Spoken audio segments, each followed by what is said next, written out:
안녕하세요. 40대 초반에 결혼 13년 차인 여자입니다. 살다 살다 무교에 오로지 믿을 것이라고는 세상에 저 하나밖에 없다고 살아온 제가 아주 신초규모하게 하늘의 뜻을 따르기로 한 정말 머선 이루고 싶은 일을 사연으로 적어 보냅니다. 글이 부족해 보여도 재미있게 읽어주시면 감사하겠습니다. 저는 결혼하고 13년 동안 시어머니의 사랑을 제대로 받아본 적이 단 한 번도 없었습니다. 피 한 방울 안 섞인 시어머니하고 정말 세상 하나밖에 없는 딸과 모녀 사이로 돈독하게 지내는 것도 웃기겠지만 적어도 남이니까 남한테 미움받는 거 싫기는 다들 매한가지일 거라고 생각을 합니다.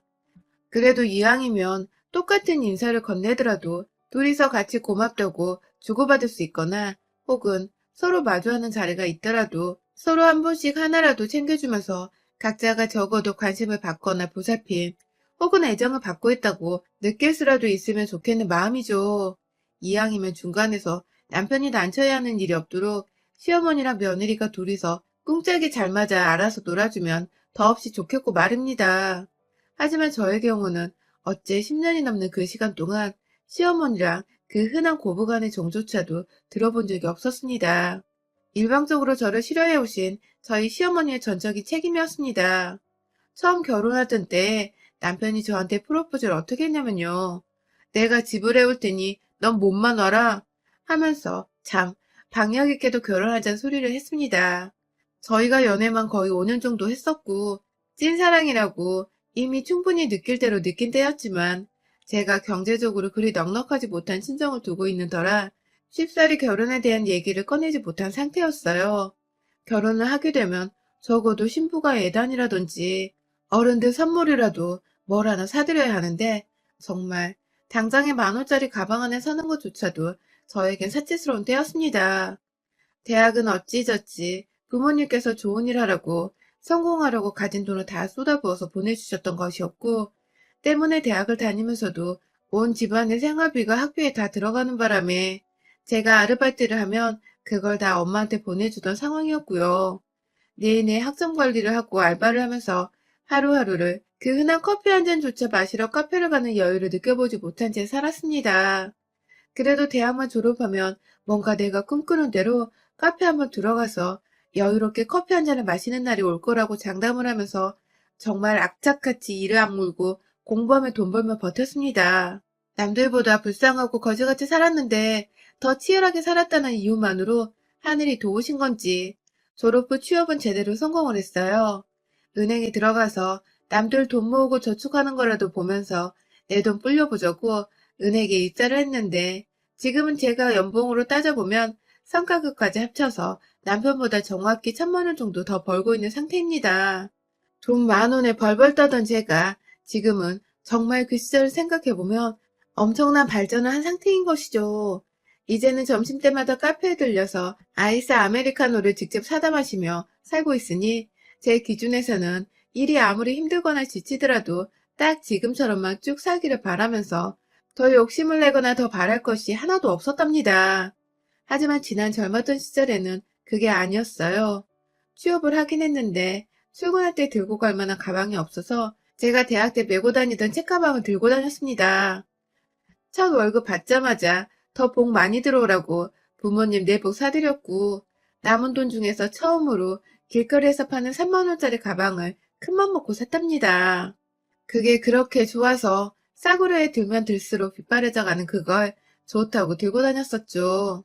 딱 그쯤 점차 돈 쓰는 것의 재미와 보람을 알게 되고 돈이 모이는 저축하는 재미도 알게 되면서 여전히 집안이 너무 어려워 모으는 족족 빠져나가는 게 홀 많았지만 그럼에도 이렇게 살다 보면 언젠가 더 큰 꿈을 키워봐도 되지 않을까 싶었던데 남편을 만났어요. 제가 일하는 곳에 고객으로 오던 사람인데 점심때마다 은행에 와서 자기 볼일을 보더니 하루는 제 쪽이 아니라 제 옆창구로 가야 하는데 저한테 오는 손님과 번호표를 교환하더니 저한테로 오더라고요. 순간 이 사람 뭔가 싶었는데 그때 남편이 저한테 반해서 점심때마다 은행에 계좌 확인을 하러 왔었다며 좋아한다고 쪽지에 적어서 건네주더라고요. 참 영화 같기도 했고 순간 제가 무슨 로맨틱한 드라마 속의 주인공이 되어버린 줄 알았습니다. 남편은 그 근처에 직장을 다니던 평범한 회사원이었고요. 그렇게 저희는 퇴근을 하고 나면 누가 먼저 끝나더라도 중간 지점의 카페에서 만나 커피를 마시면서 수다를 떨고 시간을 보내다가 집으로 돌아가곤 했어요. 거의 매일같이 그런 식으로 데이트를 하다가 그즘 남편이 자취를 시작하면서부터 저희가 커피값 아끼자고 남편 자취방에 가서 커피를 만들어 먹거나 저녁을 먹으면서 또 오래도록 연애를 했어요. 남편과 살면서 계속해서 남편이 좋아져갔지만 제 살림살이가 그닥 나아지지 않아서 결혼 얘기를 차마 먼저 꺼내보지도 못한 채 거의 우울한 마음으로 서로를 맞이해 가던데 남편은 프로포즈를 했고 빈손으로 와도 제가 좋다고 그만큼 잃고 싶지 않다고 먼저 결혼 얘기를 꺼내준 남편 앞에서 미안하고 고맙다고 펑펑 울면서 프로포즈를 받아들였어요. 하지만 돈 없이 결혼하겠다고 오는 며느리를 과연 어느 시부모님이 마냥 환영한다고 두 팔벌려 안아주실까요? 시부모님은 남편에게 미리 저의 가정 형편에 대해서 전해들으셨는지 처음 저희 부모님을 모시고 상견례 자리를 갔던 때부터 부모님의 얼굴을 하대하듯 스쳐 쳐다보시고 대화도 잘 나누려 하질 않으셨어요. 밥만 먹다가 결혼 준비 얘기가 나오면 그거 우리 돈 다 나가는 건데 사돈이 알아서 뭐하게요? 라는 말까지 하시면서 저희 엄마 무안을 주시는 바람에 남편과 제가 참 당황하기도 했고 전 솔직히 남편에 대한 사랑이고 뭐고 그 자리에서 박차고 일어서려 했습니다. 내가 돈이 없으면 없지 이런 취급을 받아가며 대감집에 팔려가듯 결혼을 해야 하나 싶어서 엄마 아빠한테도 참 미안하고 서럽더라고요. 그런데 예상치 못한 전개가 흘렀습니다. 시아버지가 돌아가신 겁니다. 한순간에 아버지를 잃은 남편도 그렇고 시어머니도 그렇고 한동안 결혼 얘기를 입 밖으로 꺼내기도 힘들 만큼 모두가 정신없이 힘들었습니다. 그리고 힘들어한 남편은 저에게 더 많이 의지를 하게 되었고 모든 게 조금씩 정상으로 돌아가기 시작하던데 저희는 결혼하게 되었어요. 시어머니도 남편마저 떠난 마당에 혼자서 저에 대해 싫다고 마냥 미룰 수가 없으셨는지 결혼에 대해 그냥 해버려 하면서 덜컥 승낙을 해버리셨습니다. 어떻게 보면 저희 두 사람은 정말 100% 마음에서 우러난 시어머니의 허락을 받은 게 아니었던 것이죠. 그리고 그 후유증 혹은 불안감은 결혼 생활을 시작하면서 드러났습니다. 시어머니께서는 시아버지가 돌아가신 것이 전적으로 저에게 책임이 있다고 밥 먹듯이 말씀을 하셨습니다. 결혼식장에서도 시작하고 나서야 나타나셨던 시어머니. 결혼식이 끝나고 둘이서 신혼여행을 다녀온 후 인사를 드리러 갔던 날에 시어머니는 밥 생각이 없다고 저희를 그냥 돌려보내셨습니다. 저희가 당시 남편이 혼자 살고 있던 집에서 신혼집을 차리고서 가까이 있던 회사로 출퇴근을 쉽게 하고 있었는데요. 전화를 드리면 어머님이 바쁘다고 피하거나 만나는 것 자체를 거부하는 바람에 제가 남편과 함께 금요일 저녁이 되자마자 시댁으로 간 적이 있었어요. 그런데 어머님께서 문 열고 제가 서 있는 것을 보자마자 아유 재수없어 부정타 하면서 문을 쾅 닫아버리셨습니다. 그 바람에 저와 남편은 시댁 앞에서 문전박대를 당하고 한참을 서 있으면서 시어머니 이름을 애타게 부르다가 결국 집으로 돌아갔고 나중에 시어머니가 남편한테 보내온 문자가 아주 가관이었습니다. 저 하나 때문에 시아버지 돌아가신 것도 모자라 자기까지 죽일 참이냐고 부정타님과 집 근처에 얼씬도 못하게 하라고 보내셨더라고요. 그 바람에 저는 저대로 이게 왜 나 때문인지 모르겠다고 울다가 남편 돌아가시고 마음에 안 드는 며느리를 들이셔서 마음이 착잡하실 시어머니의 마음이 이해가 안 가는 것도 아니라 혼자 울다가 아주 그냥 혼자 밤을 꼴딱 새워가며 힘들어하다가 출근을 했고 그렇게 그 주를 보냈어요.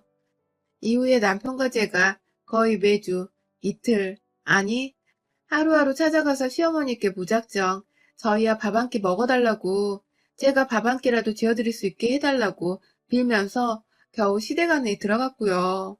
시어머니는 정말로 밥 한 끼를 만들어주기만을 바라셨는지 밥을 다 차리고 나니 저는 혼자 나가라고 아들과 둘이서만 밥을 먹고 싶다고 하셔서 저는 정말로 집을 나갔어요. 그냥 시어머니가 말씀하시는 대로 독한 말을 하시며 제 마음에 빗을 꽂아도 다 제가 감당해야 할 몫이라고 생각을 하며 따르기만 했습니다. 직장 생활을 하느라 힘들었는데도 틈만 나면 시어머니의 마음을 어떻게든 열어보려고 참 부단히도 시댁 문턱을 넘나들며 찬바람 쌩쌩 불고 마음껏 무시하는 걸 다 받아들이고 참았습니다. 제가 시어머니와 처음으로 한 공간에 오래도록 있어 본 것은 다름 아닌 그로부터 2년 후 제가 아들을 낳고 난 후였습니다. 아이가 태어나면서 시어머니는 그래도 손주가 보고 싶으셨는지 병원까지 찾아와서 아이를 직접 안아보기까지 하셨어요. 아이가 제 눈에 봐도 남편을 참 많이 닮았었는데 그게 그렇게 좋으셨는지 처음 보는 애교를 부르시면서까지 아이에게 한없이 다정한 할머니시더라고요. 제 딴에는 내 아이가 복덩이구나 싶어서 아이를 계기로 시어머니와 좀 더 가까워지고자 결심을 했는데 아쉽게도 그러지 못했습니다. 여전히 시어머니는 남편 혹은 저희 아들만 보면 좋아를 하셨을 뿐 그 후에 제가 2년 차이로 딸아이도 낳았는데요. 딸아이는 병원에 오시지도 않았고 심지어 어머니 집에 가도 딸아이는 한번 안아보질 않으셨죠. 제가 싫어서 제 딸아이까지 싫어한다는 것을 제가 누구보다 잘 알고 있었고 아이들과 남편도 차별을 느꼈는지 시댁에 가는 걸 굉장히 불편해했지만 저는 적어도 결혼하고 10년을 노력하고 아이들을 할머니에게 보여드리고 하면 없던 정도 생기시지 않을까 싶어서 해마다 명절은 물론이고 어머님 생신, 아버님 기일 등 주기적으로 시댁을 찾았어요. 하지만 해가 지날수록 어머님의 차별은 더욱 심해져 갔습니다.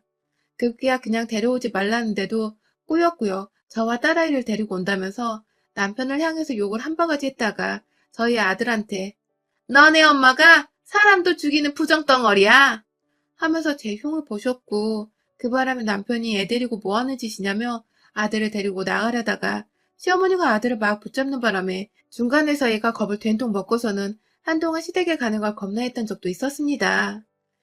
시어머니 하시는 꼴을 보니 아이들을 더 이상 데리고 가면 안 될 것 같아서 저도 그때부터 애들 생각하며 발길을 끊으려고 했는데 또 그러면 시어머니는 전화가 와서는 왜 손주 안 보여주냐면서 네가 나한테서 아들도 모자라 손주도 뺏어가려 하냐면서 부정타는 년이라고 막말을 한참 해대시는 바람에 그게 또 겁난다며 저는 쪼르륵 애들 데리고 달려가곤 했었습니다. 그러다 나중에는 아예 딸내미는 시댁에 데려가지도 않았어요. 차라리 아이에게 엄마 욕하는 험악한 할머니의 모습을 보여주지 않는 것이 안 데려가서 서운해하는 것보다 훨 정서적인 면에서 나으니까요.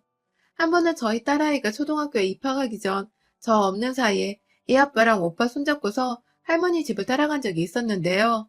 남편은 제가 없으면 그래도 어머님이 순수하게 아이를 받아들이실 줄 알고서 자기 딴에는 계획적으로 접근을 해본 것이었는데 집에 들어가자마자 어머님이 저희 딸을 그냥 빤히 아주 빤히 쳐다만 보셨더랍니다. 저희 아들이 뭔가 이상하다며 할머니 왜 그렇게 내 동생을 쳐다봐요? 하고 물어보니까 저거 속에 귀신이 쳐들어갔는지 안 들어갔는지 확인을 해야 한다면서 절대 귀신이랑은 눈싸움으로 지면 안 되는 거라며 애를 그냥 무섭도록 귀신 얘기를 자꾸만 해드시면서 노려보셨다더군요. 그로 인해 저희 딸이 지 몸에 귀신 들어간 거 아니냐면서 오빠를 붙잡고 남편을 붙잡고 울고불고 난리가 났고 아들도 동생 우는 거 보고서 왜 할머니는 내 동생한테 귀신 얘기를 하냐면서 얼싸안고 울고 진짜 눈물 없이 볼 수 없는 광경이었다더군요. 남편이 겨우 그 상황에서 애들을 데리고 시댁을 나오면서 상황은 일단락이 되었고 집에 오자마자 아들이 할머니하고 있었던 일을 다 설명해 주느라 저는 상황을 전해 듣게 되었고요. 남편이랑은 그날 정말 치고받고만 않았을 뿐 죽이겠다는 심정으로 싸웠네요. 왜 나 하나 때문에 우리 딸이 애 취급도 못 받고 귀신 취급을 받고 있냐면서 당신은 당신 딸이 그런 취급받는 걸 도망치는 걸로만 해결을 하냐면서 따지기도 했고 이렇게 힘들고 사람 취급 못 받고 살 줄 알았으면 나 그냥 애초에 결혼을 안 했을 거라며 지금 나 혼자 벌어먹고 살아도 잘 살 수 있었을 텐데 왜 내가 이 고생을 하냐며 마음에도 없는 소리를 남편한테 해대면서 남편 가슴에 붓을 박았습니다. 그렇게라도 하지 않으면 시어머니가 하는 말과 행동들이 너무 당연시 여겨질 것만 같아서 제가 어떻게든 그 짓을 남편한테 따져야 했습니다. 그때부터는 제가 아예 지친다면서 시댁으로 발길을 완전히 끊어버렸고 저희 딸과 아들이 누구보다 그걸 좋아라 했습니다. 남편은 자식된 도리는 해야 하지 않겠냐며 혼자서 명절 때만 잠깐 시댁을 왔다 갔다만 하는 정도였고요. 그런데요, 참, 이게 코로나로 사람 심리가 뒤바뀐 것인지 갈 수 있을 땐 그렇게 오지 말라고 하더니 정부에서 가지 말라고 해서 정말 못 가는 상황이 되어버리니 왜 안 오니? 하면서 저희를 찾더라고요. 시어머니가 말입니다. 처음엔 당연히 남편하고 아들만 찾는 건 줄 알고 남편한테 아들이라도 데리고 다녀오라고 했는데 남편의 말로는 시어머니가 저희를 다 같이 불렀다고 하시더라고요. 이게 무슨 일인가 싶어서 이제서야 드디어 마음속에 있던 저에 대한 앙금이 풀리셨나 싶어서 정말 너무너무 기쁘고 들떴습니다. 그 오랜 시간에 모진 말을 들어가며 부정타는 취급, 사람 아닌 취급을 당했었는데도 시어머니의 오라는 말 한마디에 모든 앙금이 사르르 녹아버리더군요. 그래서 이번에 시댁에 갔습니다. 같은 서울 땅이라 뭐 어디 이동하고 말 것도 없이 그냥 드라이브 겸 차로 조금 움직이며 금세 도착하는 거리였습니다. 그렇게 도착을 해서 딸아이 손은 일부러 아빠가 잡게 하고 저는 아들 손을 꾹 잡고 넷이서 설렌다며 다 같이 애마냥 좋아라 시댁문을 열고 들어가는데 전 분명히 봤어요. 시어머니가 남편 손에 잡힌 딸내미를 보더니 표정이 똥 씹은 것 마냥 뚱해져서는 급기야 너 왜 애를 데려? 라고 말씀을 하시다가 뒤에서 나타난 저를 보더니 까고 있던 귤껍질을 저희 쪽으로 던지시면서 나가 부정타 이것들아! 황무당이라도 불러서 구판이라도 해야 저것들이 안 오지! 하며 소리를 지르신 겁니다. 급기야 어머님은 제 속에서 낳은 딸내미가 이미 집안에 들어와 있자 그게 불결하다면서 부엌에서 소금 한 바가지를 퍼다가 그 어린애 몸으로 쫙쫙 뿌려버리셨습니다. 순식간에 애는 울고 아들도 울고 남편은 딸내미한테 소금을 뿌렸다며 시어머니를 향해 달려들고 저는 애들 껴안고 데리고 나오고 말도 못해요. 다시 글로 그 상황을 적으려니 심장이 후달려서 눈앞이 깜깜하네요. 집으로 돌아가는 길 내내 저희 딸아이는 엄마 품에 꼭 안겨서는 자기가 뭐 잘못했냐고 할머니는 왜 자기를 싫어하냐며 물어보는데 제가 눈물이 다 나더라고요. 애 앞에서 웬만하면 강해 보이려고 안으려고 했는데 딸아이 말 한마디에 그냥 눈물이 쪼르륵 쏟아져 내렸습니다. 그리고 이내 시어머니의 정도로 넘은 행실에 열이 받아 제정신으로 살 수가 없었던 저희 심리 상태도 충분히 이해해 주실 거라 믿습니다. 저는 도저히 당하고만 있을 수 없었습니다.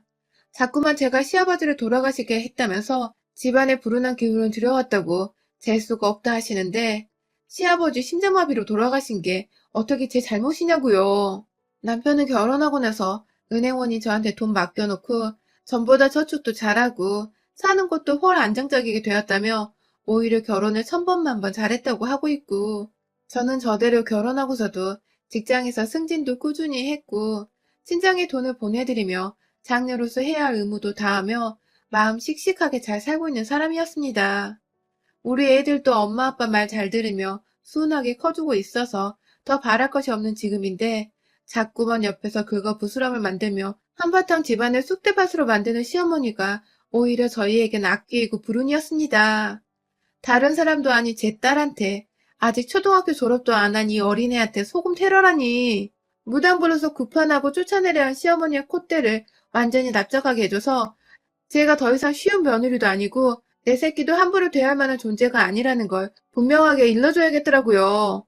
저는 그날 온 가족들을 집으로 보내놓고 혼자 패딩으로 꽁꽁 싸매고서 집 밖으로 나갔습니다. 제가 종교를 믿지 않아서 어디다 당장 도움을 구해야 할지 몰랐지만 무작정 생각나는 대로 우리 아파트 마당발이자 부녀자님 집으로 찾아 들어갔습니다. 아는 무당 있냐고 저렴한 무당 아무나 소개해달라고 하니 부녀회장님이 무슨 일이냐고 이유를 물어보시다가 제가 그간 겪은 10년치 씹사리를 고발하니 부녀회장님은 씩씩거리면서 뭐 그런 옆편네가 다 있냐고 저희 시어머니 욕을 같이 해주며 자신이 전보러 가는 무당을 소개해줬어요. 저는 그 무당의 연락처를 받아내고 돈을 더블로 드리겠다며 연휴지만 다음날 바로 고판을 좀 버려달라고 저희 시어머니 집에서요. 시어머니가 문을 열자마자 밀쳐내고 집 안으로 쳐들어가서는 무당은 무당대로 준비해온 구판 재료들을 가지고 온 집안에 깔아놓더니 급기야 제가 부탁한 대로 말도 안 되는 글씨가 적힌 부적 100장을 만들어 오셔서는 집안 곳곳에 그 부적을 붙이기 시작했습니다.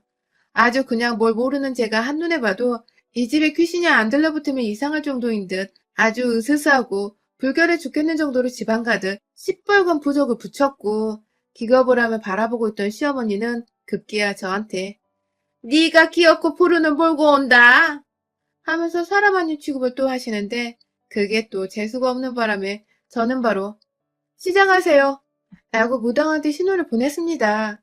그러자 무당은 기다렸다는 듯이 온몸을 흔들어대면서 시어머니를 향해 들고 있던 부채를 치켜 올리더니 어깨를 막 내리치기 시작하면서 물러나라! 와! 하면서 귀신 들러붙은 사람한테 고판을 지르는 것 마냥 흉내를 냈습니다. 그 바람에 시어머니는 나한테 무슨 짓이냐고 막 방 안으로 도망가고 베란다로 뛰쳐가고 그런 시어머니의 뒤를 용케도 따라잡은 무당은 지체할 것 없이 부채로 내리치면서 급기야 호주머니에서 꺼낸 방울을 들고 막 머리채를 흔들면서 악기야 물러가라 하며 삿대질을 시어머니를 향해 하는데요. 그 종소리는 제가 들어도 정말 오싹하더라고요. 그 와중에 무당은 칼이 어딨더라? 하고는 들고 온 가방으로 걸어가는데 뒤에서 시어머니가 무당 다리를 붙잡고는 참으세요 라고 빌더군요. TV에서 보는 그 작두를 생각했는지 막 제발 저 좀 살려주세요. 우리 집에서 이러지 말아요. 하면서 무당 아래 매달려서 한참 끙끙거리시는데 그 와중에 무당이 가방 안에서 꺼낸 건 바로 장난감 칼이었습니다. 시어머니는 시겁했다가 그 칼을 보고는 여태 상황 파악을 못하시다가 자기 눈을 의심하며 칼을 쳐다보더니 그제서야 이것들이 장난하는 걸 알고 긴장이 풀렸는지 풀린 다리로 그대로 바닥에 주저앉았고요. 저는 무당이랑 같이 짐 챙겼습니다. 여전히 집안에는 한가득 부적이 붙여있고 완전히 귀신이 와도 무섭다고 못 들어올 정도로 으스스하고 신내림 받을 듯한 분위기였는데 부적은 어머님이 알아서 떼세요. 소원대로 저는 무당불로 곧 해드렸습니다. 또 그 소리 하면 그때는 귀신 불러오라고 고판 버릴 거니까 각오 단단히 하세요. 하고는 깔깔거리며 무당과 현관 밖에서까지 웃음소리를 내다가 임무 수행 완료했다며 동고래를 마치고는 집으로 돌아왔습니다. 그날 시어머니는 남편한테 문자로 다시는 안 와도 된다. 나 혼자 죽을 테니 제발 너희들은 집에 오지 말아주라. 라고 애원할 테니 부탁이라고 문자를 보내셨고 무슨 일이 있었냐는 남편을 대신해서 제가 대신 답장을 해. 어머님 감사합니다. 라고 한 줄 답장을 했네요. 덕분에 저는 시어머니 콜을 답장하게 해주고는 더 이상 얼굴 보고 사과할 것도 없이 인연을 완전히 끊어버리게 되었습니다. 당분간은 남편도 자식들 상처받은 것에 화가 단단히 난 바람에 어머님은 정말로 우리 식구 얼굴 한번 못 보고 한동안은 사셔야 할 것 같네요. 여러분의 생각은 댓글로 남겨주세요. 오늘도 시청해주셔서 정말 감사합니다.